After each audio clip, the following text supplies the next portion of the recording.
Glory goes to God. So I grew up without my father. When I was 1 year old, he was sentenced to 20 years in prison, in federal prison, for attempted murder and a bank robbery spree. So growing up in my household, that prestige in a gang culture was glorified and encouraged. So growing up, it was I was always trying to fill my dad's shoes. So I was the extreme on everything, especially when it came to violence. That was my currency. And then I found myself, by the age of 21, I was in prison, and my dad was released from prison, unbeknown to me. I was incarcerated at Oregon State Penitentiary, and I stepped out for a visit that I thought was with a female. And I sat there for like 10 minutes. Nobody showed up. Tried to go back to my unit, and the officer's like, "No, your visitor's here. He is here." I'm like, "He?"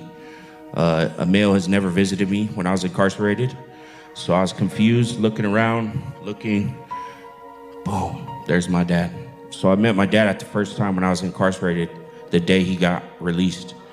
And I wish it was, a great thing, but it wasn't.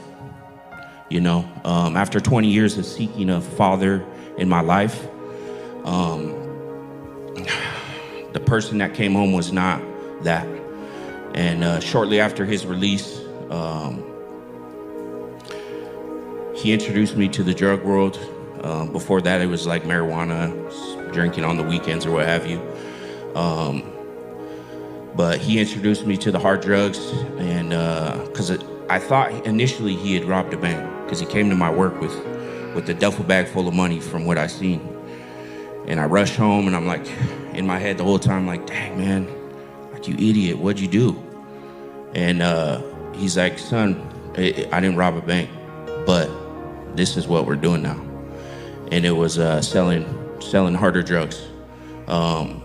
Because of the kids' sake, I'm not going to get into super details, but just so you can hear the magnitude of where God dragged me out of eventually.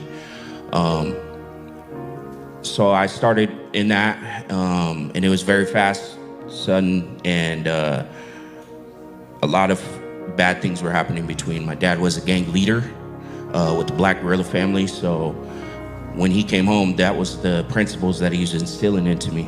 He wasn't teaching me how to fish and budget my money and